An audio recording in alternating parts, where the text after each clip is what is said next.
श्री श्री 108 शब्र निळकंठ शिवाचार्य महाराज धारेश्वर यांचे भव्य कीर्तन या व्हिडिओत तुम्हाला बघायला भेटणार आहे। खूप सुंदर असे व्हिडिओ आम्ही बनवत असतो, त्यासाठी तुम्ही सबस्क्राइब करून ठेवा, लाईक करा, शेअर करा आणि कमेंट करायला विसरू नका।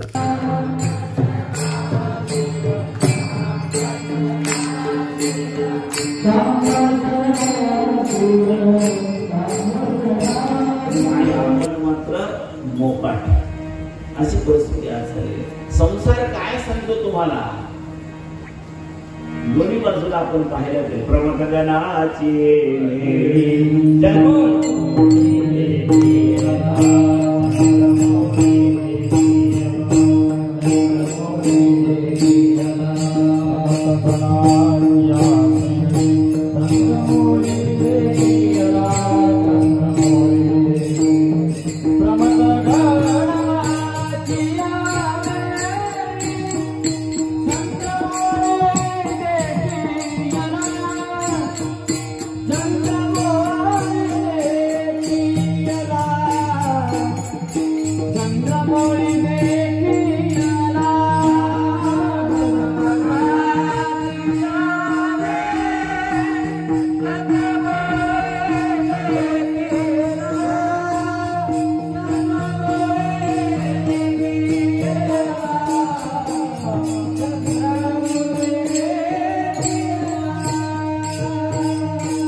अमुकाचार्य तमुकाचार्य रेणुकाचार्य दारुकाचार्य एकोरामाचार्य पंडिताचार्य विश्वाचार्य कितीतरी नावं घेता येतील। गणांचा विचार करत असताना परमरसाच्या 16व्या अध्यायामध्ये ही माहिती आपल्याला आलेली आहे। त्या गणांची गणना करावी किती, अंदाज म्हणून 770 गणती असं 770 63 शिवगण हे बसवादी प्रमथांच्या काळामध्ये झाल्याचं चित्र पाहतो आपण। हे सगळे बरोबर, या सगळ्यांना बरोबर घेऊन राहणारा तो देव एकटा नाही। लोक सांगतात शिव एकटा होता, तो सुरुवातीला होता एकोहम बहुश्याम, तो एकच होता, तो अनेक झाला आणि अनेक झाल्यानंतर सगुण रूपात आल्यानंतर मात्र तो सर्वांना घेऊन आपला एवढाच थांबला नाही। लक्षात ठेवा, शिवाचं अजून वैशिष्ट्य लक्षात ठेवा। काय वैशिष्ट्य आहे त्याचं? भस्मशुभे वामभागी, किती वैशिष्ट्यपूर्ण आहे, लक्षात ठेवा। तिला सोडून तो राहत नाही। यत्र नार्यस्तु पूज्यन्ते रमन्ते तत्र देवता। आता जगाने सगळं हे वर्ष महिला वर्ष म्हणून सांभाळले आहे। अरे आमच्या परमेश्वराने कितीतरी वर्षापूर्वी हे सांभाळले। आता कुठे 35% आरक्षण देणार आणि 35% आमदार असणार, 35% खासदार असणार, असं राजकारण आपण ऐकतो आहे। पण हे सगळं राजकारण शिव परमात्म्याने कितीतरी वर्षापूर्वी अर्धनारी नरेश्वर या रूपाने दाखवलं। फार जुन्या काळामध्ये या सगळ्या गोष्टी घडून गेल्या। शिव तत्व, शिव विचार, शिव आचार, शिव संस्कृती हे अत्यंत सूक्ष्म श्रेष्ठ अशा प्रकारचे, आणि ती ज्या देशामध्ये होते तो हा देश पुण्यवंत तोची देश केला वास। आणि या शिवभक्ताचा पहिला नर कोण? नरस्य नारायण, श्री विष्णू पहिला। लक्षात, श्री विष्णूने पहिली शिवभक्ती केली। आमचे कोणत्या पाटलांना माहित आहे सगळं त्यांनी बरोबर मच्छापासून विचारते नरहरी रामापर्यंत सगळं सांगतात। मला एवढं जास्त येत नाहीये, त्यांना नंतर सविस्तर तुम्ही विचारा।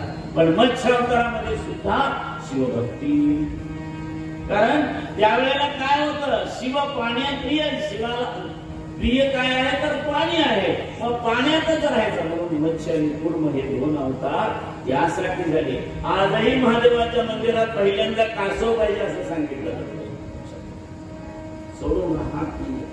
त्यानंतरच्या प्रत्येक अवताराचा जेव्हा आपण विचार करतो तेव्हा त्या प्रत्येक अवतारामध्ये पहिलं शिवाला प्रसन्न करून घेणं हे ध्येय देवाने समोर ठेवलं। या सगळ्या अवतारामध्ये परशुरामापर्यंत वेगवेगळे अवतार झाले। या प्रत्येक अवतारामध्ये त्यांनी जेवढी जमेल तेवढी शिवभक्ती करण्याचा प्रयत्न केला, पण शिव काय तसा सहजासहजी प्रसन्न होत.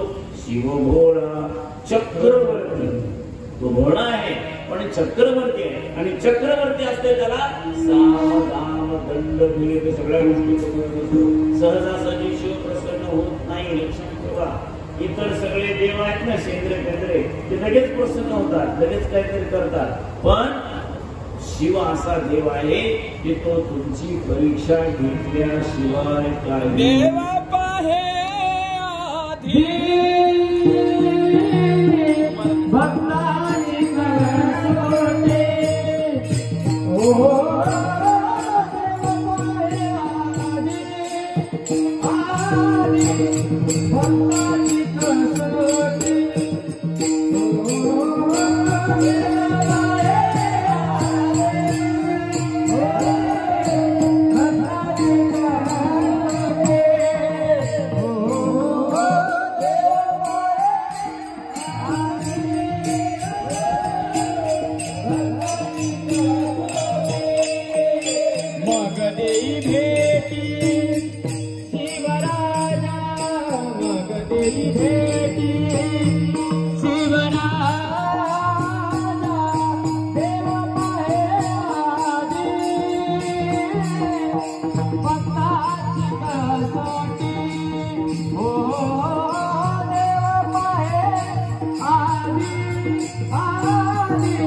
भक्तानी करते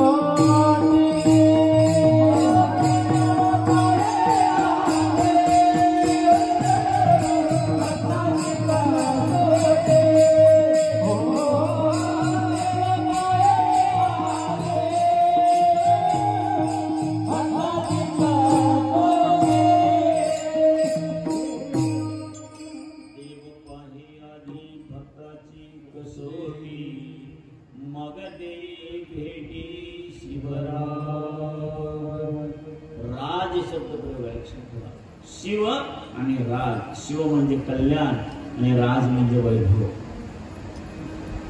ते सगळं प्राप्त होईल तुम्हाला, वैभव प्राप्त होईल, राज्य प्राप्त होईल, सगळं काही होईल, पण केव्हा? पहिल्यांदा परीक्षेत पास व्हायचं. परीक्षा घेतल्याशिवाय त्यांनी कुणालाच काही दिलं नाही, पार्वतीला सुद्धा नाही मिळालं. विष्णूच्या तर अनंत परीक्षा घेतल्या. विष्णू सारखी देवाने दुसऱ्या कोणाचीच परीक्षा घेतली नाही, आणि त्या प्रत्येक परीक्षेत पास होण्याचं कार्य विष्णूने केलं, पण ब्रह्मा चुकले. विष्णूने लक्षात घेतलं भगवंत आपली परीक्षा घेण्याकरता हे करतायत. त्यांनी सांगितलं, भगवंता मी आपल्या चरणाचा शोध घेण्याकरता गेलो, पण घोट्याच्या खाली मला जाता आलेलं नाही, मला क्षमा करा. सत्यवरला म्हणून ऐकोनी सत्य वचना देवात्व दिले हरिला, मातेसाठी निधला आत्मलिंग रावणा, करू आरती शिवाला, करू आरती शिवाला, करू आरती शिवाला. शिव कसा सहजासहजी कुणालाच काही देत नाहीये, आणि त्यामुळे इकडे रावण त्याची आई त्यांची सुद्धा परीक्षा घेतली, आणि इकडे भगवंताची सुद्धा परीक्षा घेतली, पण त्याने मात्र आपलं सत्य कधी मोडलं नाही, आपली अहिंसा कधी सोडली नाही. मत्स्य कुर्म या वेगवेगळ्या अवतारामध्ये मात्र त्याला ते जमलं नाही. मत्स्य अवतार आज पण आपण म्हणतो मोठा मासा लहान मासाला खातो, म्हणून मत्स्य अवतारात देवाला शिव दर्शन झालं नाही, शिवकृपा झाली नाही. मग पूर्व अवतारात त्यांनी ठरवलं काय खायचं पण नाही, द्यायचं पण नाही, तो व्रतस्थ राहिला. त्यानंतर पुढच्या एकेका अवताराचा जेव्हा आपण विचार करतो तेव्हा तो नर आणि शिव. त्यानंतर तो वामन पण. वामन झाल्यानंतर नामस्मरण केलं. नामस्मरे त्याच्या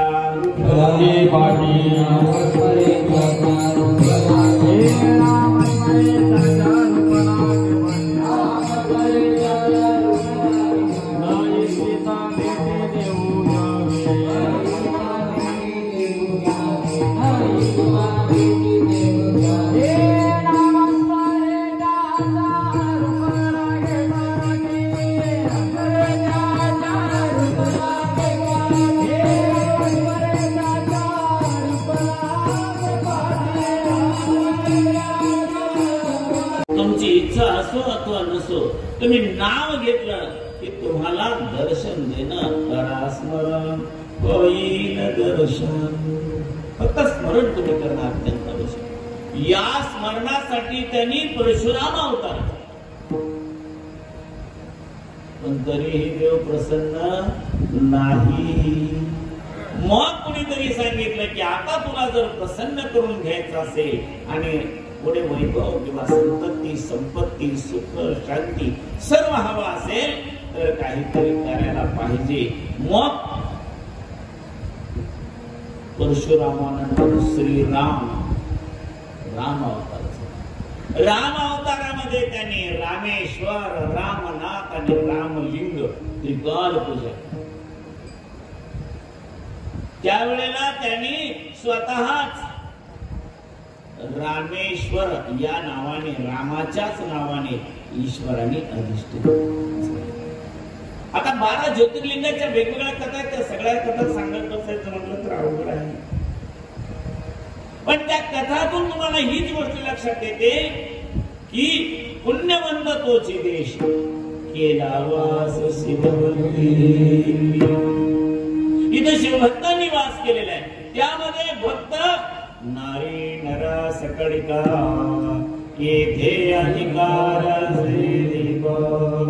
येथे वर्णाश्रमाचा उपकार काढू नये. इथं वर्ण, आश्रम, जात, भेद, कुल काहीही नाही. फक्त तुमची भक्ती हीच एक जात. अत्यंत निष्ठेने, भक्तीने तुम्ही ते काम केलं पाहिजे. आणि हे सर्व करताना चुकून सुद्धा मनामध्ये दुसरं काहीही येता कामा नये. चरणाचं दुसरं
मग पुन्हा शिवभक्ताकडे जायचं.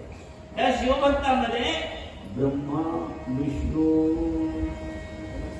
विष्णूने खरं बोलले, देवपदार्पण केले, पण खोटं बोलणारा ब्रह्मा. वास्तविक पाहता ब्रह्मदेव सर्वांची उत्पत्ती करणारा अशा प्रकारे सगळे अधिकार त्याला दिलेले असताना सुद्धा केवळ खोटं बोलला. खोटं बोलणं हे पाप. असत्यवाणी हीच खरी दोषाची किंवा पापाची वाणी. आणि म्हणून असं काही घडलं तर त्याला थारा नाही. खोटं बोलल्यामुळे त्याला थारा मिळाला नाही. आता कितीतरी शिवभक्त आहेत, प्रत्येकाचा थोडा थोडा आपण अभ्यास घेतला पाहिजे. ब्रह्मदेवाने एवढी शिवभक्ती केली, डोकं पाहायचा देवाने अधिकार दिला जा डोक्यावर, नाही का? म्हणजे काही वेळा म्हणून लेडींना जास्त डोक्यावर चढवून घेतलाय. आता ब्रह्मा लागला नाही, बृहस्पती लागला नाही. तेव्हा बृहस्पती गुरु असून सुद्धा वास्तविक माता गुरुंनी गुरुंच्या मर्यादेत राहिलं पाहिजे. म्हणजे आम्हाला पण त्याचे नियम पाळले पाहिजे. उगीव शिष्यावर विश्वास टाकून गेला तर अनर्थ होण्याची शक्यता आहे. शिष्यावर चंद्रावर विश्वास टाकून बृहस्पती गेले आणि बुधाची उत्पत्ती झाली. आज हे सुद्धा पातकच आहे. गुरुला सुद्धा सांभाळलं पाहिजे, तसं शिष्याला पण सांभाळलं पाहिजे. गुरुनी चंद्रावर पूर्ण विश्वास टाकला, सर्व काही कर म्हणून सांगितलं. कांता, पुत्र, वित्त, देह, प्रपंच या सगळ्या गोष्टीला पाप आणि पुण्याने ग्रासले. कोणती गोष्ट त्या प्रत्येकामध्ये पापही आहे आणि पुण्यही आहे. तेव्हा त्यातल्या दोषाचा, पातकाचा विचार करून ते टाळलं पाहिजे. म्हणून बृहस्पतीला सुद्धा दोष प्राप्त झाला, चंद्राला सुद्धा दोष प्राप्त झाला. आहे भक्त, परम भक्त आहे, हे सगळे शिवभक्त आहेत. और रावण सुद्धा शिवभक्त आहे, पण तरी सुद्धा त्याने आई वडिलांना, ऋषी मुनींना, गुरुजनांना, संत सज्जनांना त्रास दिला. रावणाने भक्ती केली, राज्य दिले रावणाने भक्ती केली, राज्य दिले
भगवंताचं तर वेगळंच आहे बघा.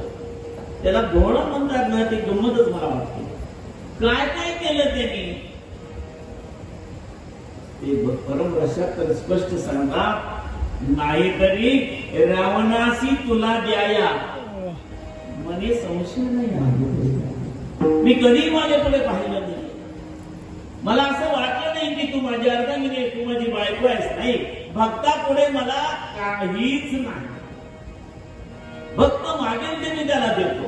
माझ्या लक्षातही राहत नाही की अरे बायको कसं देता येईल, मी देऊनच टाकतो. मी माझा आत्मलिंग सुद्धा भक्तांना देऊन टाकतो. मी काही मागे पुढे पाहत नाही. पण त्याने जर अपराध केला, पातक केलं, तर मग मात्र काही खरं नाही.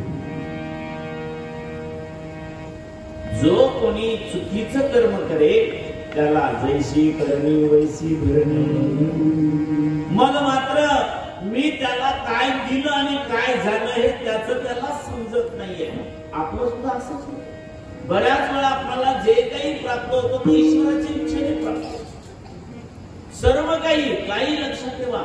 देवाने दिलं म्हणून, देवाने काया दिली, हे शरीर देवाने दिलेलं आहे, त्याचा योग्य उपयोग केला पाहिजे. देवाच्या नावाने 8 दिवस इथं थांबायचं ठरलंय तर आपण थांबलं पाहिजे. तो तुमची सगळी योगक्षेम वाहन तो सगळं काही त्याला काळजी आहे तुमची. एवढा मोठा सुंदर छळ तयार केलेली, मिष्टान्न भोजन, घरात भाकरी बनायची पंचायत, पण इथं मात्र मिष्टान्न भोजन व्यवस्था केली. बसता येत नाही, कंबर दुखते, खुर्चीवर बसा. हे मला पाय पसरून बसा, तसं बसायचं तसं बसा. तुला जसं जमतंय तसं कर, तुझ्या शरीराला झेपेल तसं कर, पण शरीर तुझं आहे. माझ्यासाठी, काया तुझ्यासाठी आणि वाणी माझ्यासाठी वापर. आणि जर का तू वाणी माझ्यासाठी वापरली नाहीस तर ती जाईल. वाचा एकदा गेली की मुक्याचा वाचा चालेल पांघरून जरी तो वश झाला तर, आणि तो जर उलटला तर मग कोणी आलं तरी कोणालाही काही करता येत नाही, त्याच्यावर उपायच नाहीये. शिवशतत्वं शिवेव युक्ती. शिवाचं काय तत्व आहे, शिवाचं काय महत्व आहे ते शिवालाच माहित आहे, ते दुसऱ्या कोणाला कळत नाही. जीवाचा आणि शिवाचं काहीतरी नातं आहे, म्हणून त्याची अपेक्षा आहे प्रत्येक जीवाने माझं नाव. शिव किती जुना आहे, किती वयोवृद्ध आहे, म्हातारा आहे की नाही. जसं आपल्या घरात आजोबा पंजोबा असावे आणि आजोबा ही चॉकलेट घ्या का ते आजोबा हे रुमाल चांगला आहे तो घ्या, आजोबा तसलं काही लागत नाहीये. तो आता वस्त्राचा, वस्तूचा किंवा पदार्थाचा भोगता राहिलेला नाही, तो फक्त परमार्थ चिंतन करत असतो. तुमचं चांगलं व्हावं आणि तुम्ही जाता येता मला बाबा म्हणावं, बस. यापेक्षा काही अपेक्षा नाही. तसंच शिवाचं आहे. शिवनाम कंठी न पडो,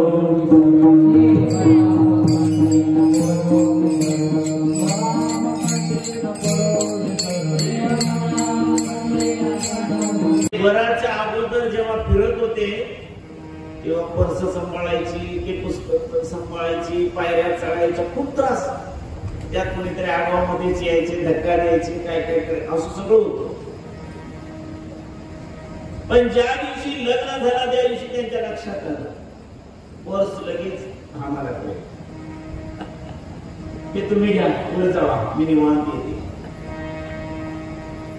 पार्वतीचं मुलं. जोपर्यंत आपण एकटे आहोत तोपर्यंत आपल्याला आपलं संरक्षण करायचं. पण जेव्हा आपण परमेश्वराचं होतो, लिंगपती अंगसते धर्मनी,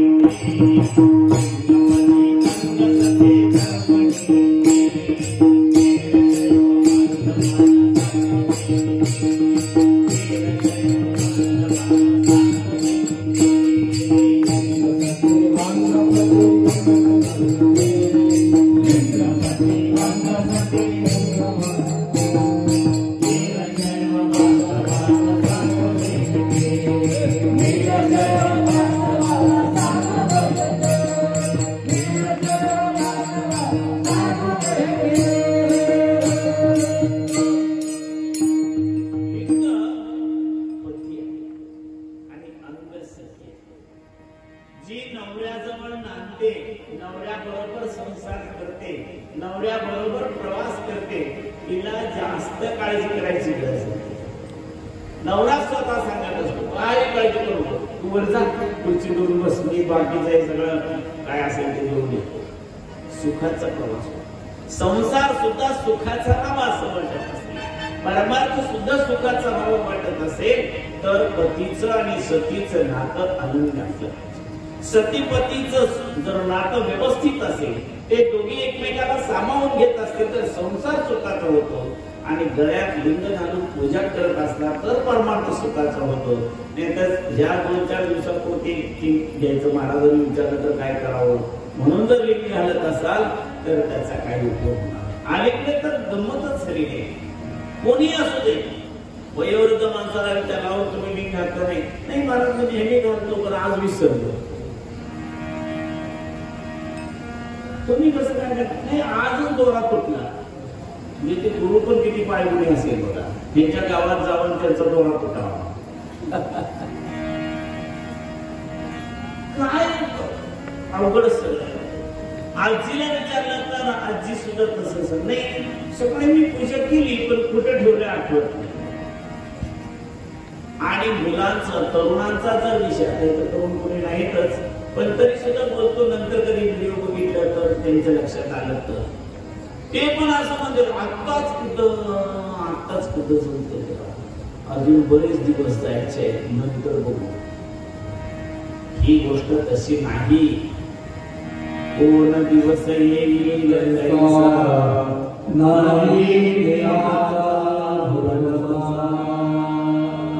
त्या शरीराचं काही सांगता येत नाही. आता इथंच मनात आलं त्याच्यात लगेच कोलमडू शकते. पुढचं कीर्तन बंद. शिवार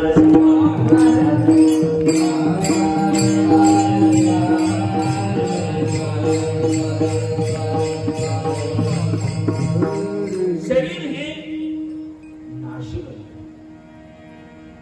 फक्त ते साधन आहे. देवाच्या सेवेसाठी साधन म्हणून एक गोष्ट आहे.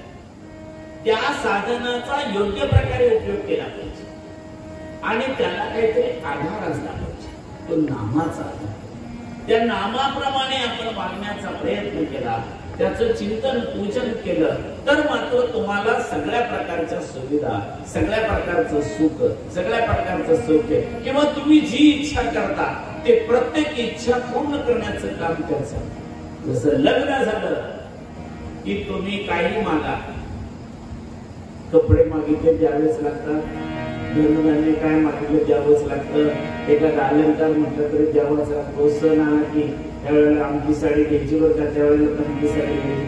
हे नाहीच म्हणू शकत नाही. नाही म्हटलं तर काय होतं तुम्हाला माहितच आहे. त्यामुळे नाही म्हणताच येत नाहीये. आणि आपण दिलं की आपण पण काही मागितलं तरी कमी पडत नाही, असं तुम्हाला एकमेकावर विश्वास आहे. तसं जीवाकडे सुद्धा देव स्वतःला किती मोठा समजला तरी सुद्धा देवापेक्षा भक्त श्रेष्ठ आहे. देवाला म्हणतो, देव सुद्धा म्हणतो मम भक्त ममाधितः भक्ताचे निमज देव. पण इतकं देवाने मान्य केलेलं. देवालाही माहिती मला सुद्धा नुसतं झाड फांद्या आलं तर उपयोग नाही, त्याला पानं फुलं पाहिजे, फळं पाहिजे, तर त्याला महत्व आहे. तसाच भगवंताला सुद्धा भक्तांची अपेक्षा आहे. भक्तासाठी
कंठ निळा आहे. निळा कंठ होण्यापाठी मागचं कारण आपल्याला माहित आहे. समुद्र मंथन झालं, निघालं, प्रत्येकाला कोणाला पाहिजे ते कोणी घेऊन गेलं. कोणाला लक्ष्मी पाहिजे ती घेतली, कोणाला कमळ पाहिजे, कोणाला अमुक पाहिजे, कोणाला ऐरावत पाहिजे. जे जे फायद्यात होतं ते प्रत्येकाने घेतलं. शेवटी एक शिल्लक राहिलंच ना. 13 रत्न नेली पण 14व ते कंठ हलाहल जे आहे ते कंठात धारण करणारा तो जाश्वनीळ, तो भक्तासाठी भूमंडळ गुंडाळतो. माझा भक्त कुठे आहे यासाठी तो धडपडतोय. या सप्ताहाचं वगैरे कारण हेच आहे. एवढे सगळे जमा होतात तेव्हा त्याला कुठेतरी एक भक्त सापडतो. त्या एका भक्ताचा शोध होण्यासाठी म्हणून 5551 इतक्या लोकांचं, 11,000 लोकांचं 21,000 लोकांचं 1008 लोकांचं पारायण करायचंय असं सांगितलं.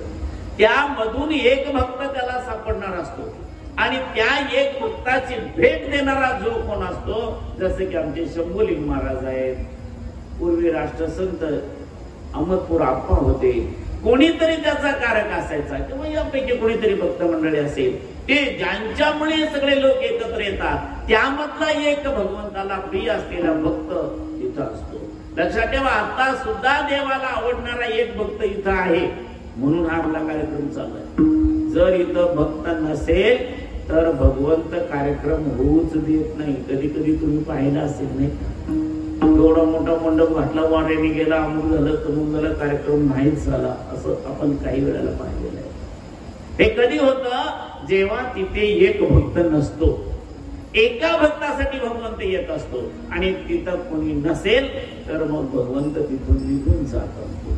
मग तिथे अशुभ, अयोग्य, चुकीचं असं काहीतरी चित्र आपल्याला बघायला मिळतं. जिथे चांगलं काहीतरी पाहायला मिळत आहे, आपलं मन रमतंय, याचा अर्थ भगवंत इथं आलेला आहे. आणि तो भगवंत अशाच ठिकाणी असतो जिथे पातकाला वारा थारा नाहीये, अशा प्रकारचा.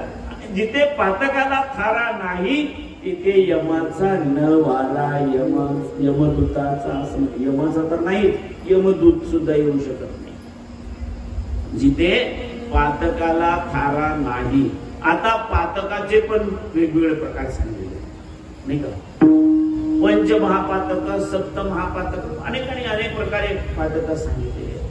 या सगळ्यामध्ये एक गोष्ट आपण सर्वांनीच लक्षात ठेवली पाहिजे की मी धर्मात ज्या कुळात जन्माला आलेलो आहे त्याचं आचरण करत नसेल तर ते पातक आहे. मी कुणाचं तरी अंतःकरण दुखवत असेल ते पातक आहे. मी गुरुचा, आईचा, वडिलांचा अपमान करत असेल ते पातक आहे. मी अखाद्य खात असेल ते पातक आहे. मी अपेय पान करत असेल ते पातक आहे. मी कोणाची तरी चांगली वस्तू आहे ती मला आवडली म्हणून मी उचलून घेऊन जात असेल, चोरी करत असेल तर ते पातक आहे. आणि सगळ्यात महत्वाचं म्हणजे ही सगळी पातक आहेत, याला मदत करणारा कोणतरी असतो तो पंचमहापातक. आपण म्हणतो जाऊ दे, हा नाही करा ते ठोसा, जाऊ दे, तुला कोण विचारते तेव्हा.